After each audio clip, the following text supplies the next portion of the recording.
On today's episode of the Unveil podcast, Brace Harris and I announce something very exciting.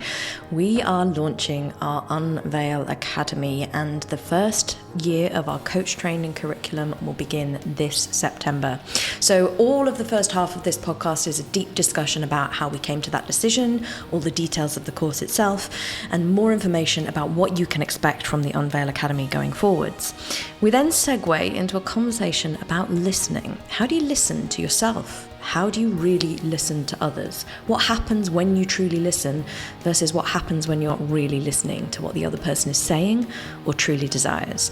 This is a really fun episode for me because I get to launch my baby into the world, and I really hope that you enjoy the content that we share about listening and the importance of having deeper connections towards the end of the podcast. If you have any feedback for us, or if you would like to be part of the Unveil Academy, all of the details are in the show notes. Hello, everyone. Welcome. My name is Brace Harris. And my name is Victoria Fenton.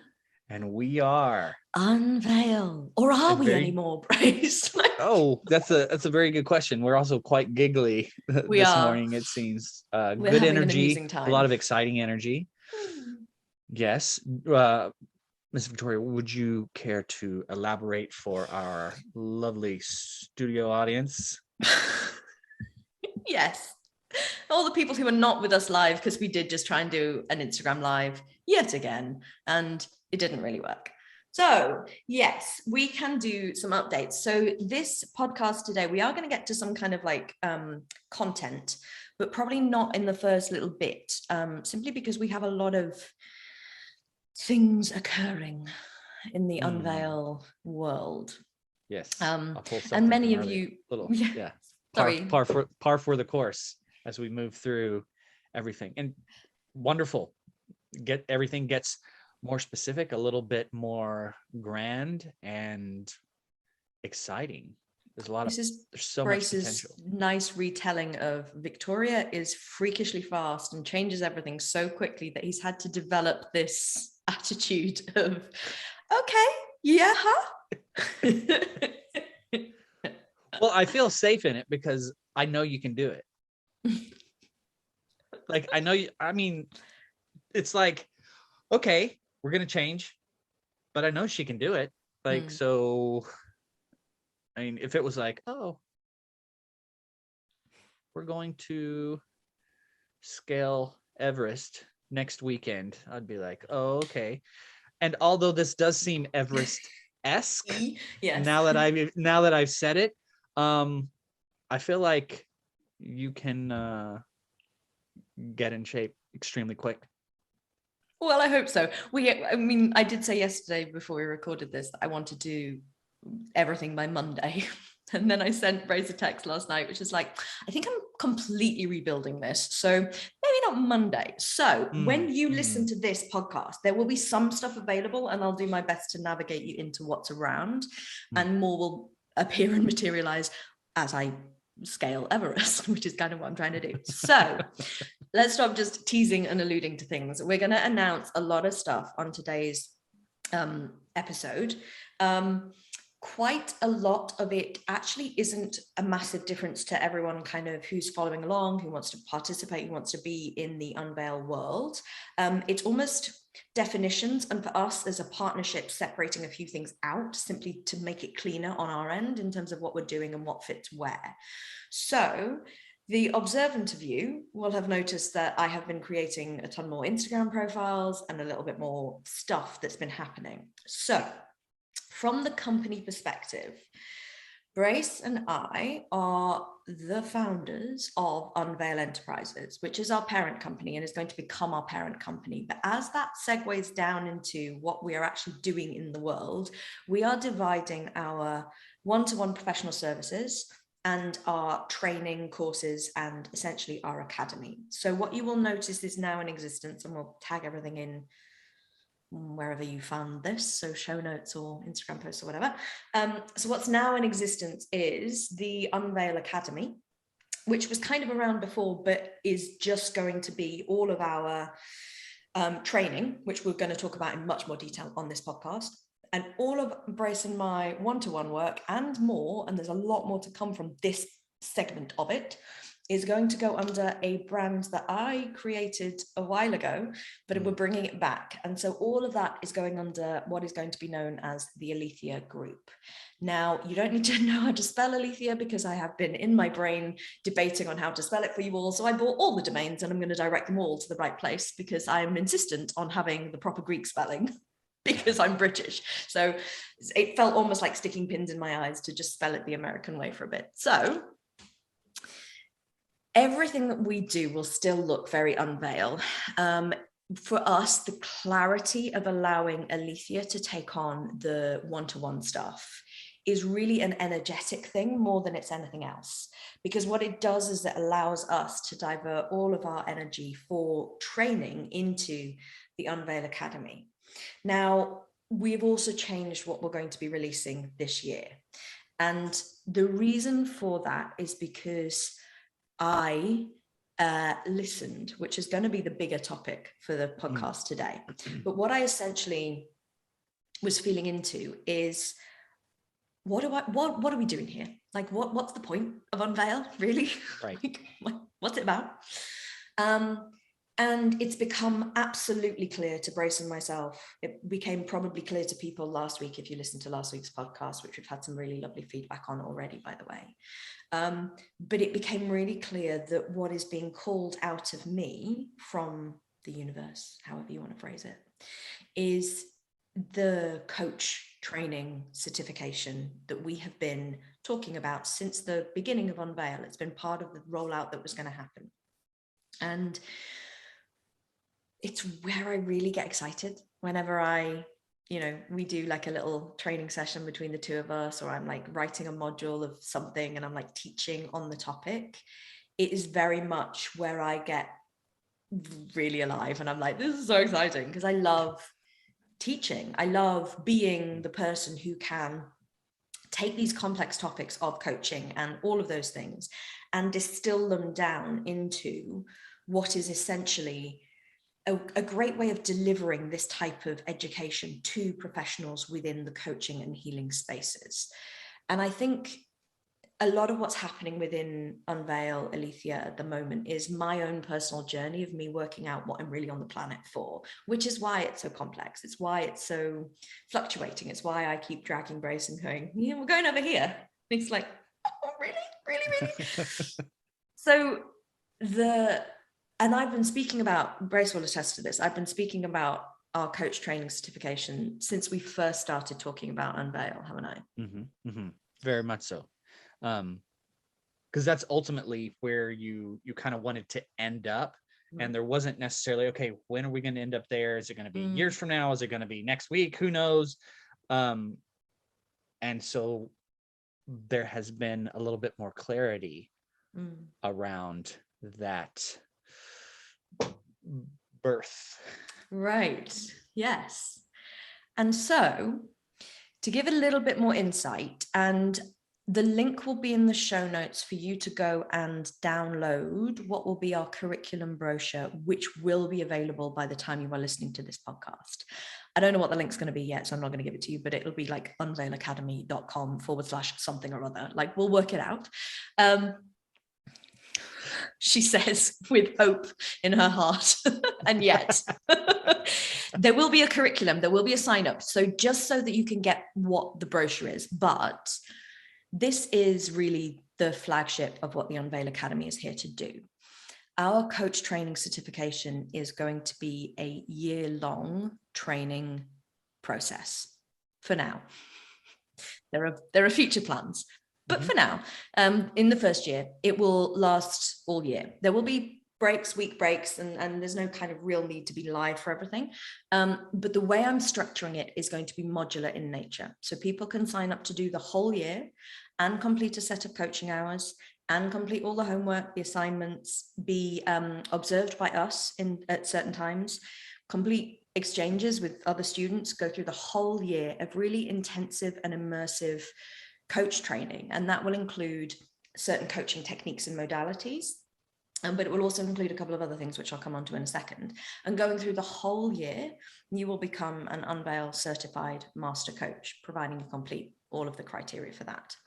anybody who becomes an Unveil certified master coach will be able to work within the Unveil Academy, but you will also become part of the Alethea network. So you will become part of our accredited professionals who are capable of doing what we do at Alethea, which is truly multidisciplinary, integrative, holistic coaching services. Which brings me on to the bits that we're adding in to our coach training. There will be a whole module on essentially functional and performance medicine. So I will be showing coaches how to take healthcare information from basic blood information, sleep information, health tech devices, the really important things, to give coaches who come through the Unveil program a grounding understanding in how do physiological realities influence the work you are doing as a coach and what your client is experiencing, and how can you use physiological interventions to support your work as a coach. And that's going to be a huge pillar of what we do within our coaching certification, because it's a huge pillar of what we do at Alethea and how we work with our clients. So that's one of the pillars, one of the modules. And then there's another module, another pillar, which is going to give the coaches that come through that training enough understanding of human design and gene keys to be able to utilize it in your practice. You will not be an accredited human design reader. You will not be able to just like do full readings for people, but you will be able to understand enough of type, profile, strategy, authority, and the not self strategies of open centers and Venus sequence wounding from gene keys. So you will be able to really map your clients in terms of how they show up, how their energy is here to show up. You can give them tips, but you can also coach them from that perspective of knowing their design. And the Venus sequence will allow you to know their trigger patterns when they are triggered in relationships and all of the things. So you can use that as an additional piece within your bedrock of coaching. So as you might understand, go on, interrupt me, Bryce. May I? Well, I just wanted to add a little bit onto that. Just from my limited experience with human design and gene keys, not only for myself, but for friends and clients and coworkers and things like that, I've kind of talked to everybody, got their you become the annoying charts. Person who's like, I need your birth date now. Yeah, I need your birth date and your time. But it's actually given a lot of clarity and kind of some aha moments to my friend. Like, have a friend who has a yoga clinic and she does all these big things. And we were talking about her kids and she was like, I don't know, one of my sons is like this way and I'm understanding because he's so different from, myself and my husband. And I was like, when was he born? And she was like, okay, Brace is going somewhere. And so we talked about her husband, both of her sons by the end of this conversation. And she was like, oh my God, I understand so much more about who they are, what they might need, and how to help them understand the best way that they move through the world, how best I can serve them as a parent. And it was literally just the basics. It was literally just the base. But those kind of situations happen over and over. And to be able to do that for a client is huge. There was a moment in our training that we went through together where they were talking, our instructors were talking about NLP.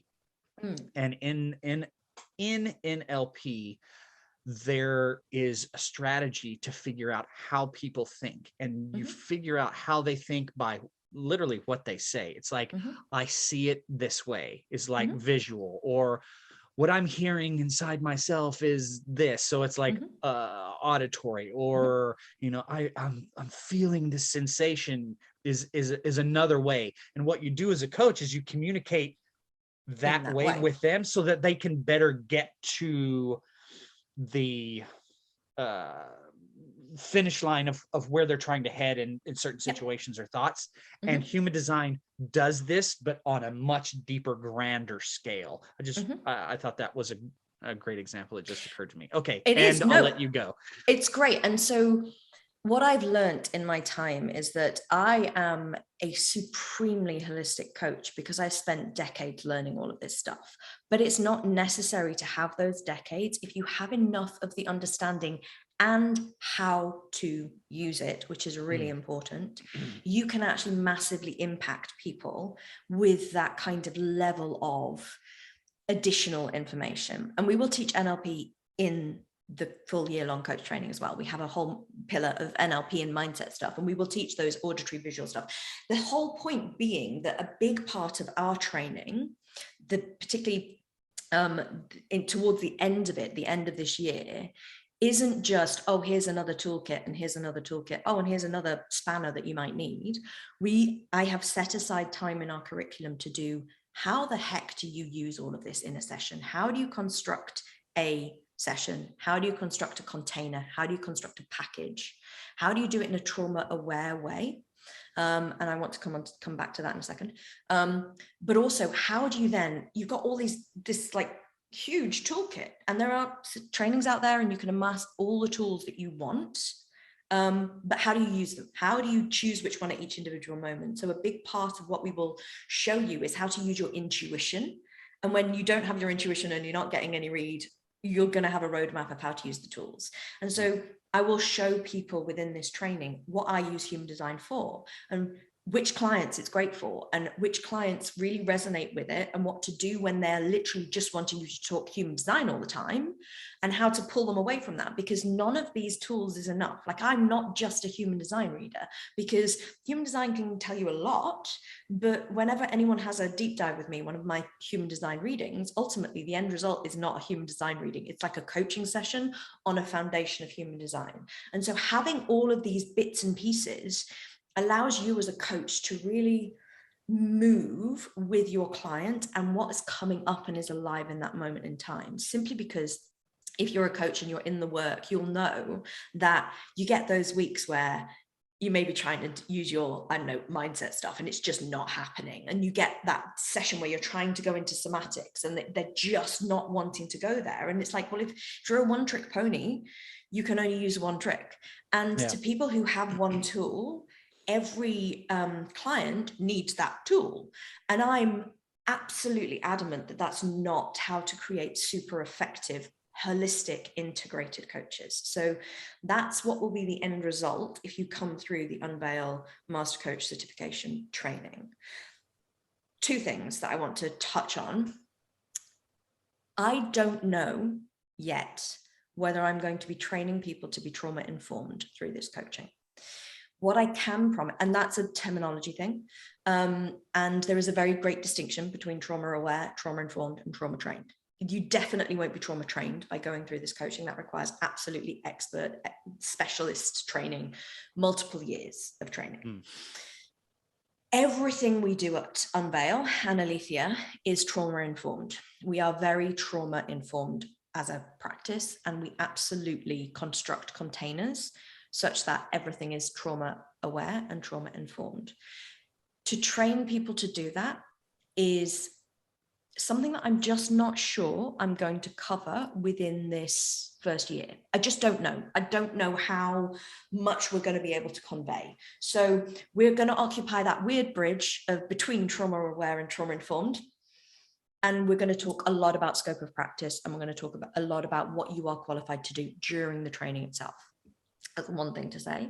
The other thing to say is, because I'm a little bit crazy, if you are an existing coach and are thinking, ugh, don't want to do another year of training, don't really need all of that, don't really need, to do a whole course, the physiology pillar and the human design pillar are going to be available separately.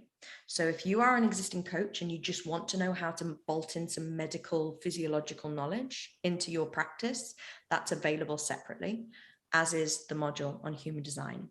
The way we're going to structure that is we're not going to allow people into the container of the whole year, because that would be a bit of an invasion, and it wouldn't be very trauma informed if we're suddenly like, oh, here's some random extra people for this month. So we're going to preserve the sanctity and the safety of the container that is going to exist for our coaches who are being trained. And there are several different tracks through that, all of which will be detailed in the curriculum brochure, which you can download by going to the link in the show notes. But the recorded sessions, the recorded trainings, which will be me training, and potentially even some live Q&As with me to support that, separate Q&As just for people going through just that module, will be available as we get to those months within the year. So we'll make sure that everybody knows when that's happening. They will also be available kind of as evergreen courses that people can purchase at any point. Obviously different price points on this depending on lifetime with me, just receiving the information, etc., etc. And there will be a few core modules within the year itself that are sufficient to get a good understanding of coaching as a discipline, and they will also be available separately. The first year it's going to be a little bit piecemeal. You'll get a month and then 3 months break and then another month and then 4 months break. So it's going to be a bit hodgepodge, but from 2023, it will be available as a block of stuff that I did this coming year. So there's a lot of ways to get some Unveil certifications, which brings me on to 2 final things, I think. Certifications. It is almost impossible to get accreditation as a coaching institute that, 1, hasn't done a year of training yet, and 2, wants to talk about somatics and trauma and, human design. Like, there is no one accreditation body that just goes, oh, that sounds awesome. Here, have the ability to give people accreditations. So we are not going to be immediately able to apply for like proper ICF stuff and all that kind of jazz. What we are saying by certification is that Unveil Enterprises and the Unveil Academy are going to, over time, become recognized in this industry, because this is the only training that will exist that will do this. And therefore you will have an Unveil certificate, and that will mean something immediately. You'll be able to work under the Alethea Network banner, or with it, you can be faculty for the Academy. But over time, it will mean more and more, and we will always look to accredit, etc., when we become big enough and important enough for people to go, oh, maybe we should give them, like, I don't know, a bit of legal standing here. So that's that bit. And so the final bit is, when is all of this happening? And the answer to that is, we are launching in September this year. So our first class will be on Monday, the 19th of September.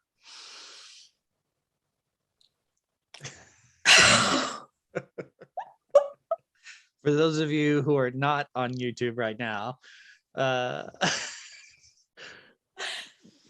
Victoria's excitement and panic. Slight terror, and also just set in physically, and it was quite. Well, I woke up this morning, and we knew we were going to record this podcast today, and like my thought was, can we actually do this? Because if I say this all on a podcast, obviously I can change my mind tomorrow. Like you guys who are listening, I can change my mind. But what this is really what I'm here to do. This stuff, this and everything that's to come. So this training itself will eventually be multiple years long, and we will absolutely train people in more of the human design, more of the physiological stuff. We will accredit people to be like really super skilled. I'm also already designing a training for functional medicine practitioners and nutritionists to understand more about the nervous system and more about trauma and more about somatics and more about coaching, so that they can change their practices. So when I think of all the things that are on my plate, this is the most important one, which is why Brace and I, with the help of my coach and the people that we're in a mastermind with and a few other people and my mum, this is why this is happening so soon. Because as Brace said earlier on, it's like, okay, so when was that going to happen? Like, is that just your absolute dream, but you're going to put it on the back burner for what exact reason? Why? And, there's many reasons. There's, cash flow through a business. It's a really big task. So lordy me, are we going to really do this? Brace is having a child in August, and it's like, can we really start in September? And some of it is ridiculous. Every parent just went no. Well, And the other thing is that like we will structure the business according to, and this is the great thing about being small right now. We can pick up all of the things. So the main trainer for this entire academy is me. A lot of the content will be recorded. A lot of the stuff will be laid down in year 1 so that it's kind of there and can be tweaked for year 2 and 3.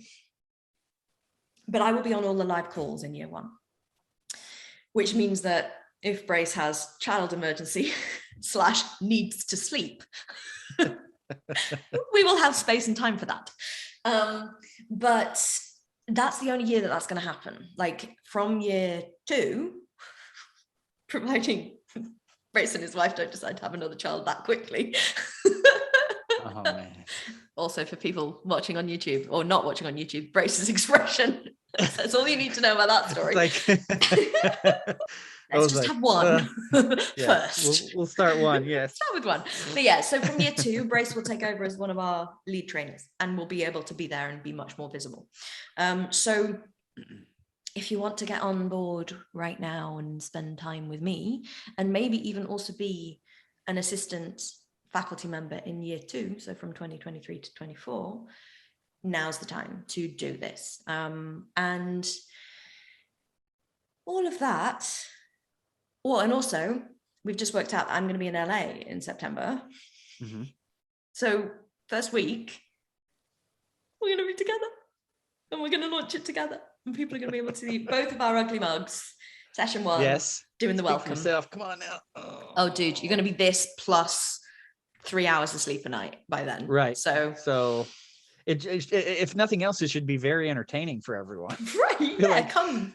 It's like this guy's gone viral. He's trying to talk to people. And it's just it's mush mouth. He's not.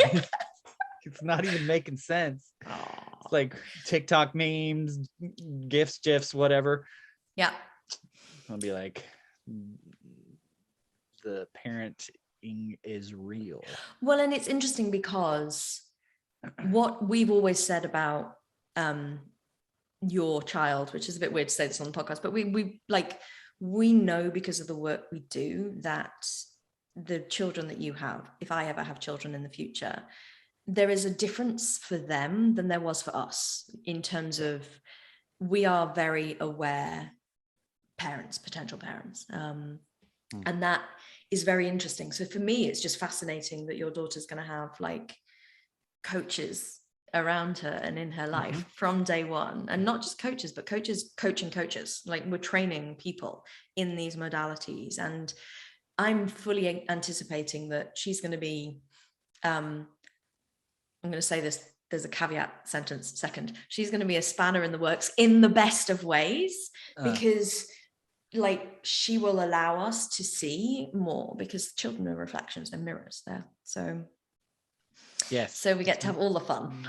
Very, very exciting. And you know what's so interesting is I was speaking to a friend the other day from back home, and we were talking about how we grew up and what all we've learned moving into adulthood, because her training is very different, but she's also in the same kind of realm of supporting people and facilitating for others. And she has a child that's 7 now. Hi, Rebecca. Hi, Rebecca. And what this next generation is going to learn from the work that we have put in is very exciting. And to just kind of futurescape for those children, I mean, which I'm sure all parents do, it's like, what will they be able to accomplish so much more? I mean, what is it, Louis Armstrong's A Wonderful World? One of the lines in that, my favorite lines from that song is, I see the children, I watch them grow. They'll learn much more than I'll ever know. And I can't wait for that to happen. Like, that's going to be so amazing. And then to learn from that child and to stay open to that learning and know that I am never going to stop growing. And the more beautiful things and new things that come into my life, such as a child, I'm going to continue to grow. So super exciting, like for the future, like all the things. Yay. Yes. So 2022 is going to be a very big year for us. And it's interesting because it sort of allows us to come on to what we're going to spend the rest of this podcast talking about, because the way I got to this as the decision was through listening to myself and through not really doing those kind of like 80-20 analyses things, or, you know, trying to sit down and be very clinical about it. I watched myself whenever I would speak about, you know, the transformational healing retreat that we will build and will come out at some point, versus this and the training and the coach training. And I watched myself when we were speaking about, you know, the Alethea one-to-one clients and putting loads of energy into that versus building the training.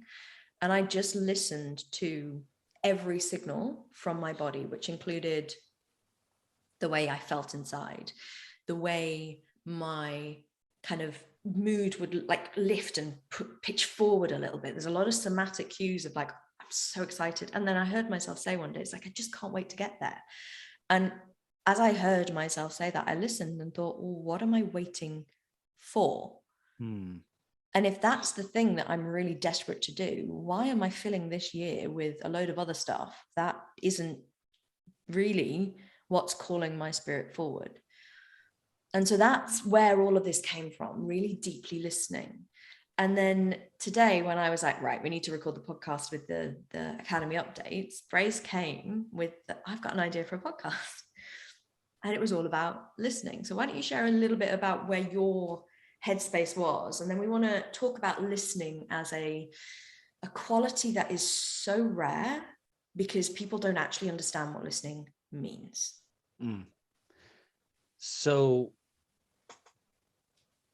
I like to pull inspiration from whatever I'm moving through in the moment.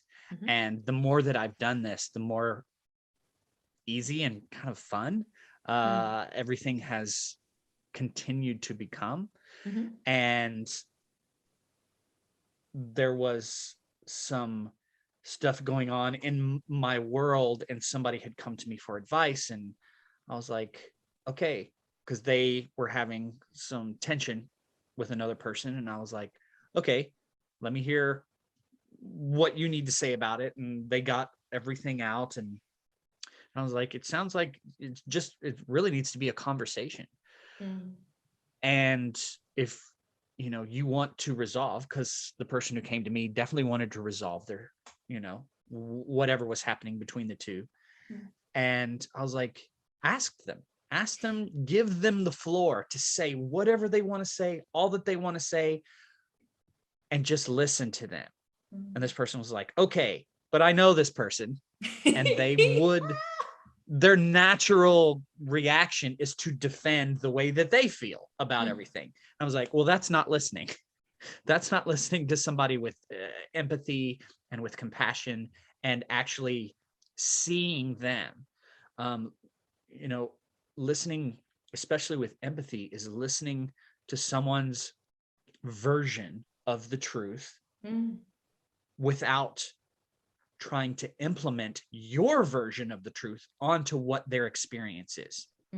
So you get to listen to them, although it may trigger things inside of you. It's to stay open, to see it from their perspective. It's not about you. Like if you want to resolve it, it can't be about you. You have to take responsibility for maybe what you have done to amp the situation. But when you're listening to someone else's experience, shut up and really pay attention to the details, pay attention to them like you would pay attention to pick a person that you love more than anybody and want everything for, and no matter what they do, you're still going to love them.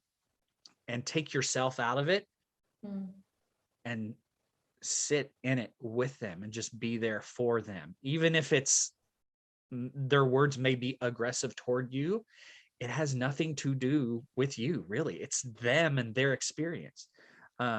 And so that's where I got to, because it was so present. And I'm like, man, listening is such an amazing skill.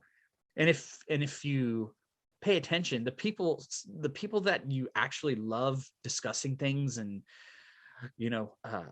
the most are the people who really listen to you. People love to talk, and they love to have people ask them questions about themselves. And then some of our favorite are the ones that just listen. They don't need to put their 2 cents in. They get to, but when it's right, and knowing when to do that and how to listen is a great skill set that everybody can use in any occupation, in any way, shape, or form, in any type of relationship. So that's what we wanted to really get into and talk to you guys about today, and not only listening to someone else, but like Victoria set it up, listening to yourself and what that's like, because that is its own skill set as well. We're taught so often since we're young, or at least in my experience, to ignore our own needs and wants because we need to show up for everyone else, or this is going to keep us safe and this strategy is better. And listening to ourselves and knowing the difference between what is the voice inside of us that is a coping strategy, what is the voice inside of us that is coming from a true, honest, authentic self, and how to navigate that and know the difference. So I guess there's a couple of different skills under the umbrella of listening that we're going to try to get into today, because it's so essential, and it will make your life amazing, actually. Well, I think the interesting thing as well is that there are different skill sets, but the core of all of what you've just said, and just to double click on it for people listening, it's like everything that you said and the themes that you shared, there was a uniting necessity of getting out of the way. So everything that we do at Alethea in particular is removal and not addition. Like, so we've said this many times on the podcast, we are not the coaches who are going to give you 49,000 different things to do, because we don't believe that progress comes from having externally invited strategies. It's all about take away the things that are preventing you from doing the thing. And the same is true with the whole listening scenario. It's like the thing that your friend had said is, oh, but I know this person, they're going to come to me with, or they're going to defend themselves, or they're going to do. And it's like all of that is held in your aura, in your energy system, as you approach a conversation. And that completely doesn't allow for the person to have their experience without you already defending against something that hasn't even happened yet. So in order to truly listen, what you really have to drop is the preconceived ideas of what's going to come at you. Because if you're hearing someone through the filter of what you expect, or how they've always shown up, or what they've always done when there's conflict, you're not really listening, you're just projecting. And then everything they say is being skewed through your projection field of, oh, but I know this person.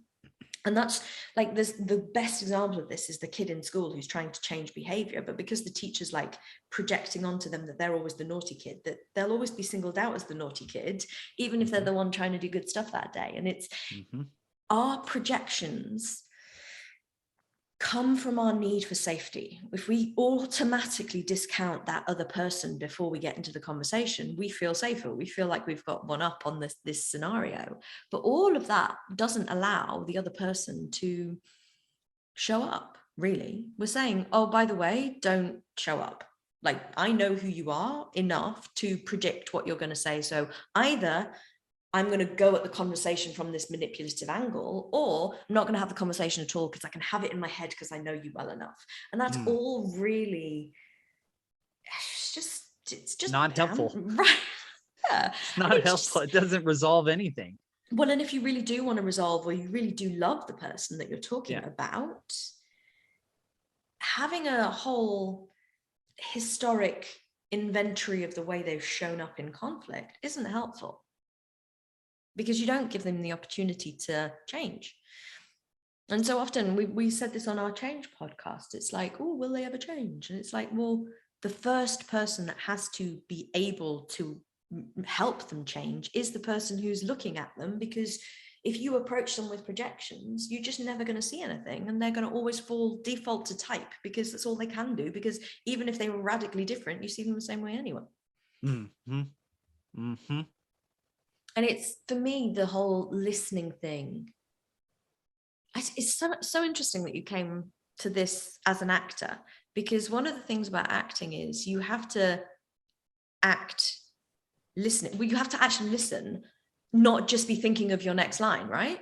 Yes, that's one of the foundational skills that we're taught and is driven into us over and over and over. It's like, listen to the other actor, because in listening, you're actually in the moment and you're not anywhere else. You're not thinking about anything else. You're not thinking about what you need or what your next line is, or, is that audience member moving, or, whatever. It's like you're in the moment, paying attention, giving someone your full attention, because when you do that, their nervous system in real life or in acting picks up on the fact that you are actually there listening to them. It's bigger than that. It's because the audience know when you're not actually listening. So the audience's nervous systems pick up on the reality of whether they're listening, whether you're actually listening or not, which tells you so much about human communication. We are so aware of the subtleties that are occurring within the energy system, that if you are in a conversation when you're not really listening, people can tell. Like, we do a lot of our sessions on, well, I do a lot of my sessions on Zoom. You've got more in-person clients actually, but like a lot of my sessions are on Zoom.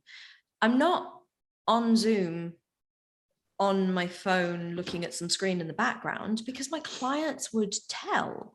Like, I'm here with you through a virtual medium, but I'm here because even if I thought I was hiding it really well, my clients would tell if I wasn't totally focused on them, because the eye movements aren't the same. Everything just doesn't feel right. And we know from virtual reality that the biggest challenge for, they call it the Uncanny Valley. So the bit where the virtual, the sort of like, they're so human that that even the slightest thing is so challenging. That's why so many AI and robots actually look like robots, because the humanness of them is so close, but there's just something wrong. And we as human beings hate it. We absolutely hate it. So if you've watched those kind of programs like Humans or Better Than Us, you'll see that the movements are different and the eyes move differently. So within robots, they've like made them, their eyes move first and then they move. It's like the eyes are, which is so unnatural to human beings, but it's the eyes that say whether you're listening or not. So if you're having a conversation with someone, but your brain has mentally checked out and gone, well, I know what they're going to come up with or whatever, they will know. Even if they don't consciously quite know what's happening, they will absolutely know that you are not 100% here in the room. Oh yeah, I love that you said because I was going to talk about robots. I actually just read an article where Disney is developing a new type of, I don't necessarily know if it's AI, but like a robot, because they're like, that's one of the things about the current animatronics that you can absolutely, tell, and there's no like real connection between the viewer and the animatronic. And they have been developing a technology using all these subtle cues that apply to a lot of it is in the eyes, because human beings in the eyes, we're constantly scanning a face. We're like subconsciously we're doing this. And a robot doesn't have a subconscious mind. It's just literally a conscious mind. It's their computer is always there, just responding. And isn't picking up on any of the inputs that we are as human beings, that kind of subtlety in the stuff. And we've said this privately, but what people don't know about these virtual podcasts that we do is that And it's a very common thing in Zoom. It's like you're never looking in the right place. Like I find Zoom really annoying with clients because I'm looking at my client, but the camera's up there. So the client doesn't think that I'm looking at them, but I am. But this podcast, the way we have to record it, the person that I spend most of my time looking at in this screen is me, because when people are looking at this and viewing it, I look like I'm looking at Brace. Whereas if I'm actually looking where Brace is on my screen, the viewers on YouTube think like I'm looking at myself. So, but I've cultivated that to allow for it to feel much more authentic to the viewer, because there is something wrong if it doesn't look right. And on one of our in-person recordings, I actually flipped the thing, because you can flip things in iMovie, you can actually switch it around. It really disconcerted my mom. She was like, something was wrong. Like, I don't know what it is. And I was like, I flipped the whole thing just because it looked better, like dynamically. She was like, I could barely listen. It was like, she just knew. And so all of this kind of sciencey background to say, no matter how well you think you cover up your own biases, your own prejudices, if you are not genuinely having that conversation from a desire to hear the other person, not just, oh, I'm going to let you have the floor because I know it's the nice thing to do, but I've already made up my mind. Yeah. They will know, and it won't be healing to their nervous system. So the reason Brace was saying, let them get it out, is because oftentimes the biggest thing that people don't have in this universe is being heard. A lot of what we do as coaches is just listen. We're just there. We're just someone that we can say, so people can say stuff to, not because we've got the answers, not because they need any answers. They just need to have something said. And it's a big part of our business dynamic as well. Like, when something epically goes wrong with technology, I text you, not because I need you to fix it, not because you can fix it, not because you even care, but because I need to have said something.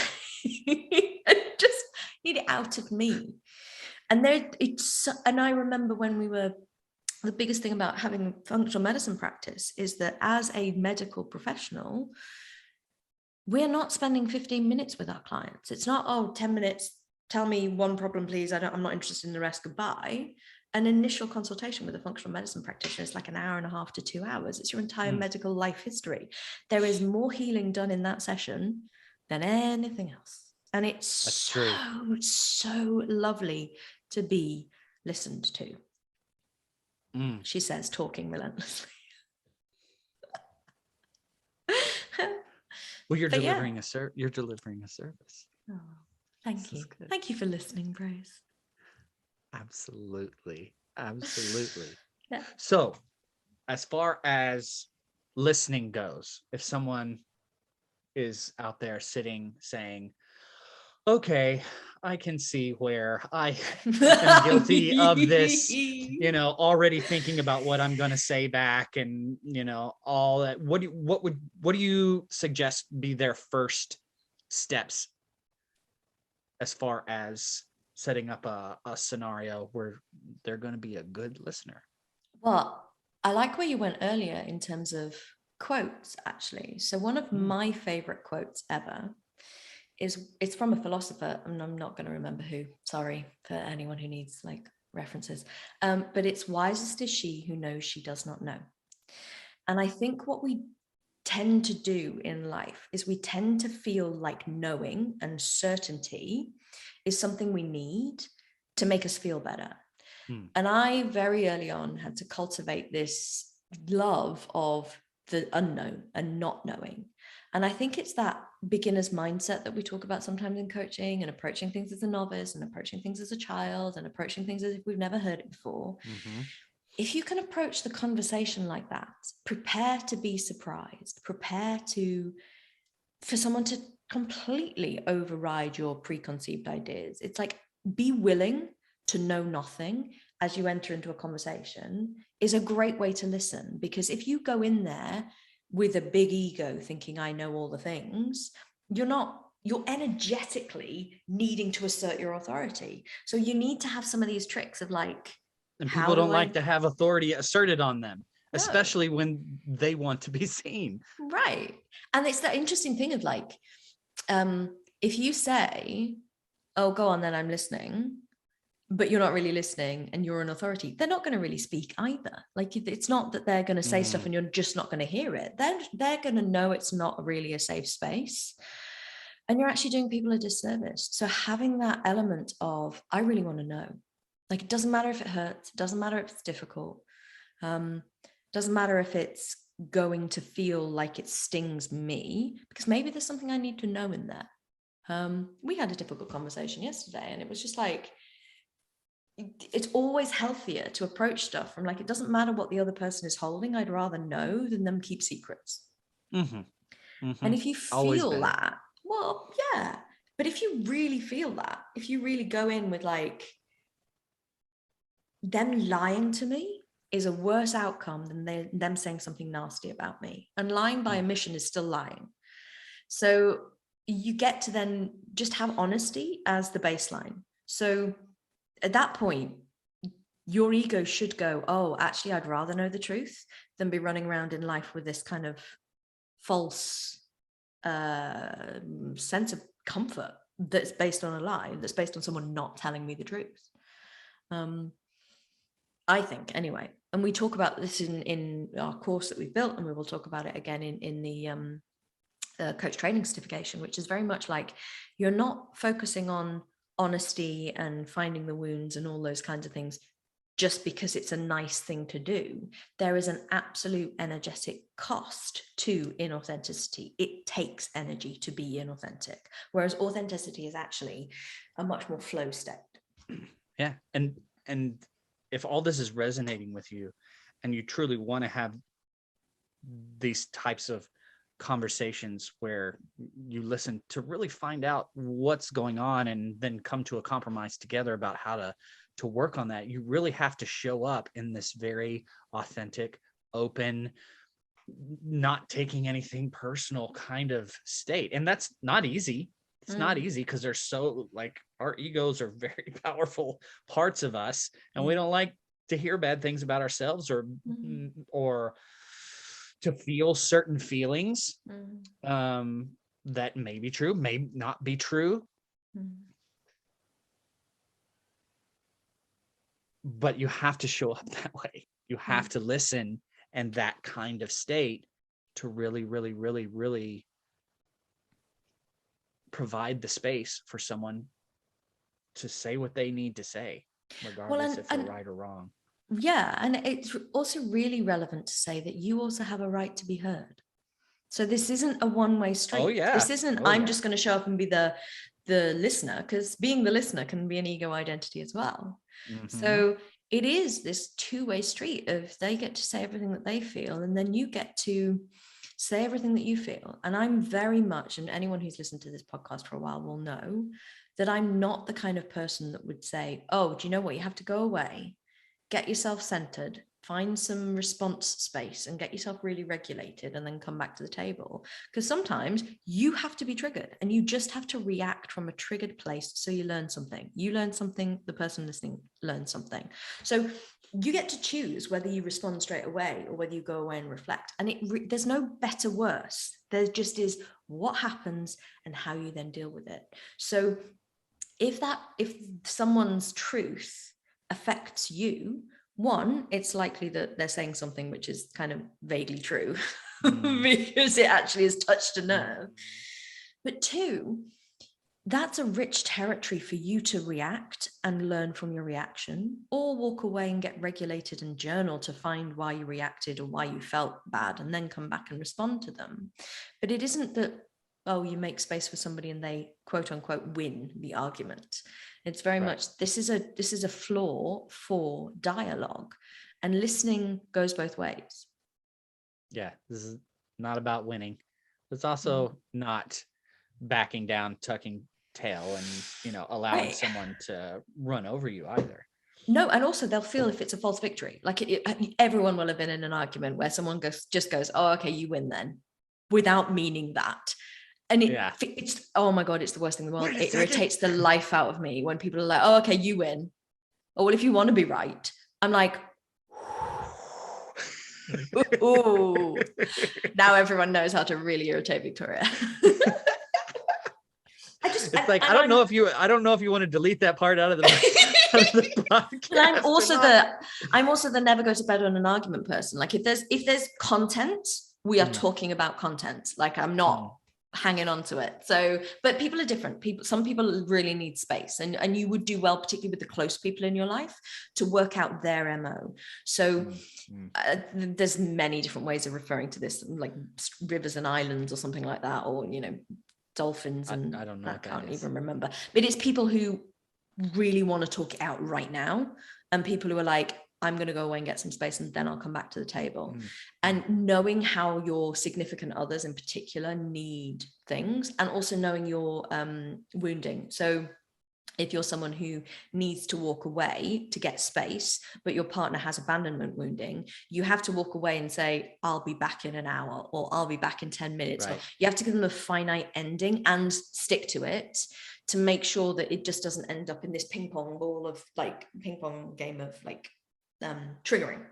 But knowing your needs, knowing, okay, when I get here, I need X, and informing partners of that allows you to develop a rule book for arguing. Basically, it's a rule book for when things get heated. How do we create the space we need or get to conclusion together that honors both of our stuff? Because stuff is high at that point. Well, speaking of honoring, and I'm going to kind of pivot the conversation into what we're talking about, listening to yourself. Like honoring yourself, listening to yourself. Tell me more about that. Well, I think we spoke about it a little bit a couple of weeks ago when we were talking about, what's right for you is right for everyone else. But I think that the more interesting thing with listening to yourself is it's even more difficult to have a beginner's mindset for yourself, because you're really familiar with swimming around in your own brain. And also, there are very few people in this universe who are as willing to just throw things up in the air as I am. As Brace said to me the other day, it's like very few people live with this level of impermanence. And for me, I'm working at it from another angle. But the reality of listening to yourself is you have to recognize that you will see things as having bigger costs than they do. Because the reality when you start to listen to yourself is that you're going to find out that some of the things that you're still doing are not what you want to be doing, not where you want to be, the big stuff, like not living where you want to live, not with the partner that you want to be with, not in the job that you want to be in. So people voluntarily enact deafness for their own stuff because they don't want to hear that they are not where they want to be. And so if there's big rocks like that, I would always suggest being heard by somebody else is the right thing to do. Work with somebody, because it can be really destabilizing to your nervous system when you start to hear, oh, you're not living in the right place, you shouldn't be with that partner, you shouldn't be this, that, and the other. Yeah, it's scary. It's very scary. Or can be. Yeah. And I think the reality of starting to listen to those calls is starting to honor the littler ones. So starting to, if you really want fries and mayonnaise for dinner instead of a green smoothie, listening to it. I know that sounds like a really stupid thing to say. It's actually quite a lot of recovering from eating disorder psychology here, where there's a lot of, what's the word? Intuitive eating. We often are following rules for a lot of things, rules for what we wear, rules for, what we eat, rules for how we exercise. We're often just following a rule book that we chose at some point, or somebody told us was the right thing at some point, and we never really stop to question it. And there are certain individuals, certain people, certain illnesses, whatever, where you can get into where the rules become so overbearing that it becomes such a controlling thing. And eating disorders is a really common one of those. And one of the ways to move beyond eating disorders is oh, I should put caveat in here. If you are dealing with an active eating disorder, this might be a trigger for you, and we'd advise you to turn off this podcast now. Also, don't attempt this on your own. If you are suffering from an active eating disorder, get support for this, because this isn't the kind of thing where you can just read a book and do it. Yes. But for anyone who's interested in the theory, ultimately, the intuitive eating paradigm is very much about putting people back in touch with their somatic reality. What does their body really want? The biggest problem that I always found with it for my clients was that there was this kind of like, what the body really wants initially is 25 chocolate brownies, 4 tubs of ice cream, because they've been starving themselves for so long. So the challenge with intuitive eating is to really throw caution to the wind. And really go to the extreme, because it actually is what their body's eating, because the body will level out over time. So the reason I say actually do it the other way around, start with the small stuff. Start with like, do I want a glass of wine tonight? It's only a Wednesday, but is it okay? Type stuff. And you'll find that you listen to all the wrong things, and then you finally find a signal in the noise, because you have to learn this still. And it's so much more difficult than showing up to a conversation, being willing to listen. It's like, I have to put something bigger than my conscious mind in the driving seat of my own reality. And I described some of the things earlier. It's like, it would make more business sense for us to launch what we said we were going to launch, to focus on what we said we were going to focus on. Financially, it would make more sense. Energetically, it would make more sense. Logistically, it would make more sense, because it's half built. Yep. And everybody tells you that's the way to do it. Right. But for me, I'm waiting to get to that thing, and I can feel that as an impulse. It's like, and everyone will recognize this. If you've got a holiday booked in the summer and you're like, oh, anticipatory, which is fine for a holiday because they're supposed to be in the summer. But when it's your own business that you have constructed and you're essentially making a choice that you're going to push that thing off, that's ridiculous. Same thing with jobs, with people, with careers, with romance, with all those things. It's like, those are all choices that you have made. They are big rocks that you've put in your life that you've said, yeah, I'm going to volunteer to orchestrate my entire life around it. And the only reason, one of the main reasons we hang on to those rocks is because what does it mean if we let them go? What does it say about us if we have made the wrong decision? What does it mean we are if we've chosen a rock and suddenly we're there going, oh my goodness me, this is actually an anchor around my neck that's weighing me down? And the truth is, it means nothing. It means you made a choice at one point in your life when it was right, and you get to remake that choice every single second of every single day. You're not married to that. No. Even if it unless you even if you are married to it. Well, even if it looks, that's so funny. Even if it looks or feels like there's no way out, there's always some way. There's always some way. And maybe you need support in figuring out what that is. And that is okay. There's no shame in that at all. There's no shame in seeking support to have some. You don't have to, just because you decided to put it there doesn't mean you have to know exactly how to work through what it has become for you. Yeah. Like there's no rule book that says that. That's a rule that you are putting on yourself. And I only speak to that because I've done it to myself before. It's like I have to figure out the solution or how to a problem that I have created. Exactly. Right. And if I don't, that means something about me. Or I'm making that mean something about me. It's like, and getting over that is not easy to do alone. No. And the other thing that's not easy to do alone is to truly see what you really need.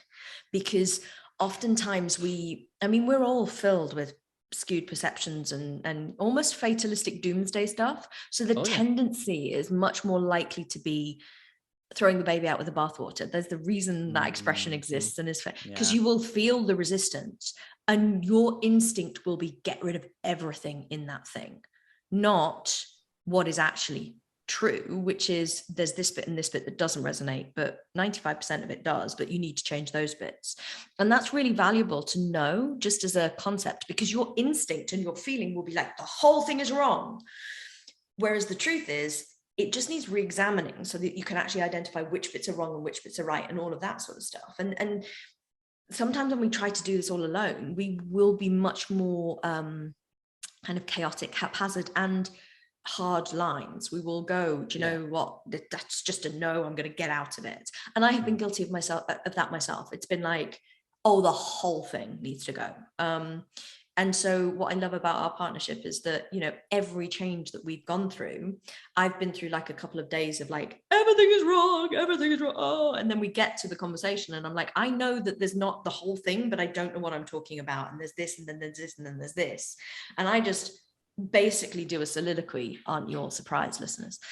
And then we kind of look at each other and we go, oh, so it's that bit that's wrong then. And I'm like, yes.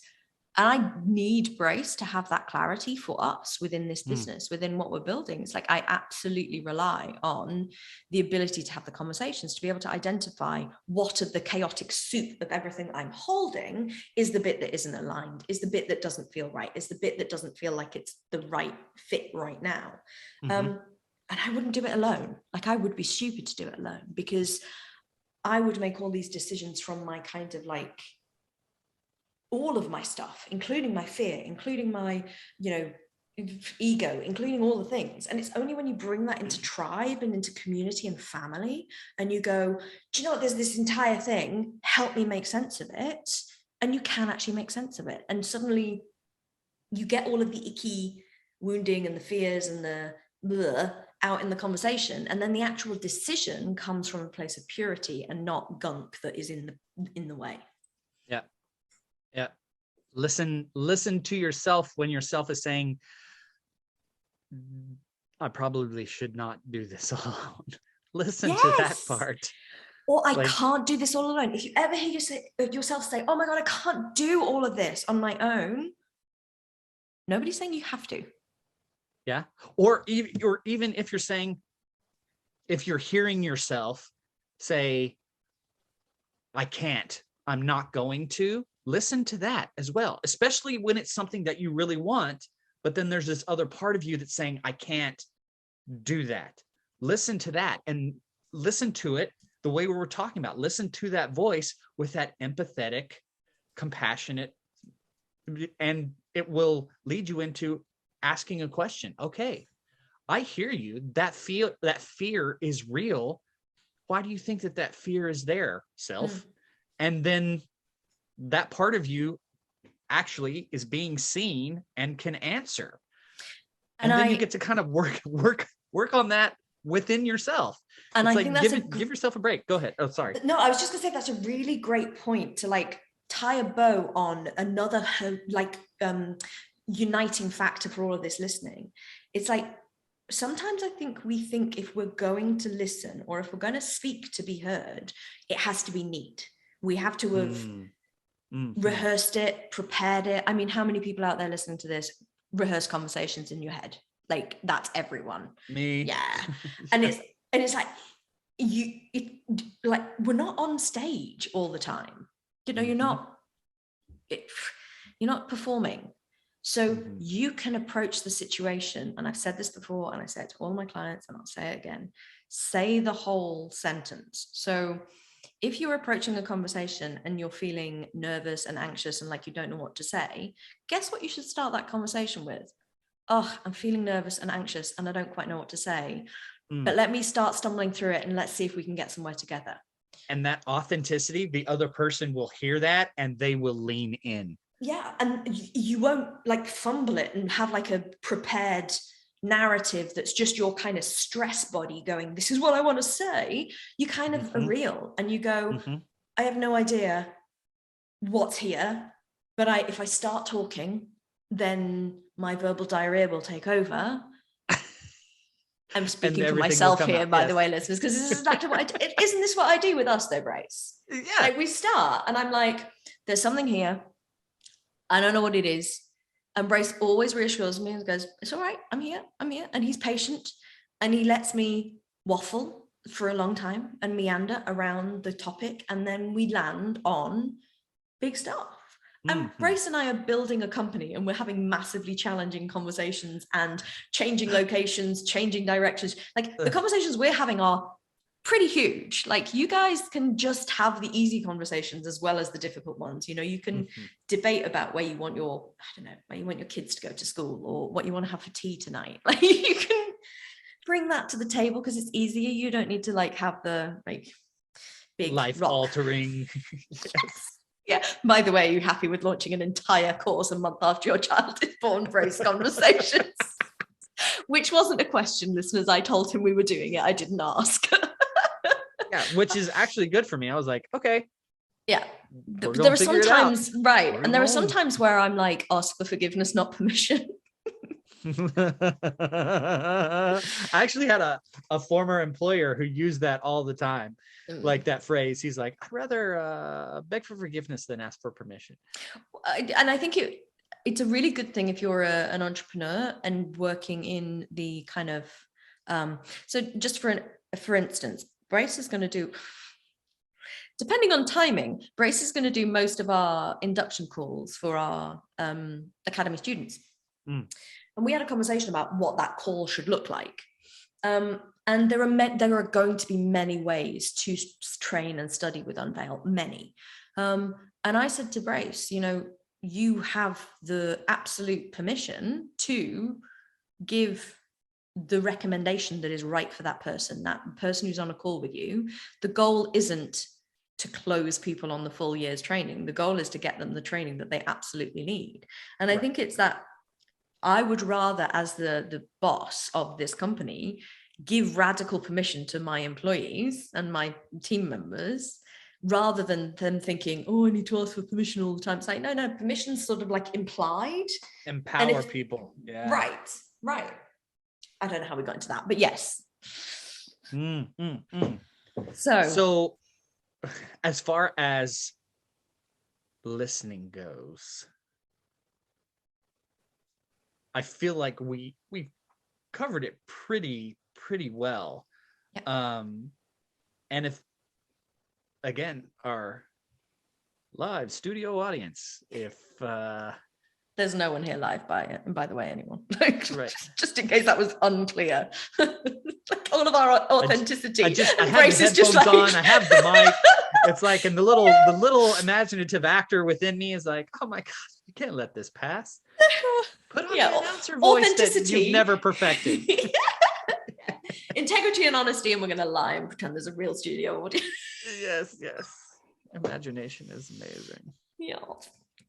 But yes. If this resonated with you, we hope that there's a little bit more clarity, that you have a little bit more of a strategy about how to move through it and move about it, move through and within yourself. And if you have more questions, please reach out to us. Is there a new...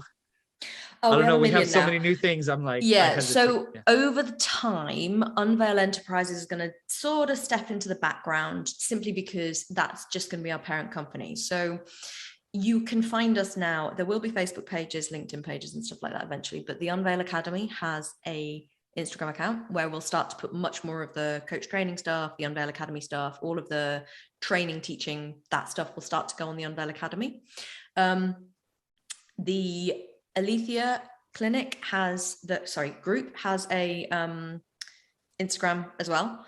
That will stay a little quiet, and we're not going to launch the Alethea group website too soon, just because I don't have enough hours in the day. So we're kind of separating things out. I think at the moment, I'm still going to say to people, email us for the podcast at podcast@unveilenterprises.com, because Unveil Enterprises is still doing the podcast. It's still going to be the Unveil podcast, because the podcast is very much part of the academy. So that for now is where to email us, DM us. Our handles are everywhere, and direct any one of the points of access will get to us. Ask us questions. Like I say, show notes for links to access information on the curriculum. And thanks for listening, guys. Thanks for listening, everyone.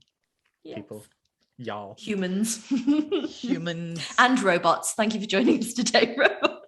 Seriously. I can't believe you talked about the robots. I was like so excited because I literally just read that article and was like, oh my gosh, and was thinking it in my head. And then you started saying it. I was like, oh my goodness. It's a good job we didn't record this. We are so in sync, listeners, that yesterday we showed up and there was a risk that we could have recorded a podcast and we were actually wearing the same color top. We're that like these are our jerseys. Yes, these are our jerseys. Go team. All right. For now, my name is Bryce Harris. And my name's Victoria Fenton.